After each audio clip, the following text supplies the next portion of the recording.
রাত তখন প্রায় 10:30। রাস্তার বাতিগুলো জ্বলছে, কিন্তু অন্ধকার কাটছে না। মেয়েটা ধীরে হাঁটছে, বারবার পিছনে তাকাচ্ছে। তার মনে হচ্ছে কেউ তাকে অনুসরণ করছে, কিন্তু আবার সেই শব্দ আরো কাছে। হঠাৎ তার কানের কাছে ফিস ফিস। আমি তো অনেকক্ষণ ধরেই তোমার সাথে হাঁটছি। তার পাশে আরেকটা ছায়া, যেটা তার নিজের না। মেয়েটা ভয় পেয়ে গেল। সে চোখ বন্ধ করে 1 সেকেন্ড দাঁড়িয়ে রইল। তারপর ধীরে ধীরে আবার হাঁটা শুরু করলো, কিন্তু এবার কিছু একটা বদলে গেছে। তার পায়ের শব্দ শোনা যাচ্ছে, কিন্তু আরেকটা শব্দ নেই। সে বুঝতে পারল না হঠাৎ শব্দটা কোথায় গেল। আর তখনই তার শরীর ঠান্ডা হয়ে গেল।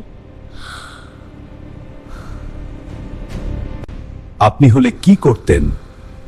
কমেন্টে লিখুন।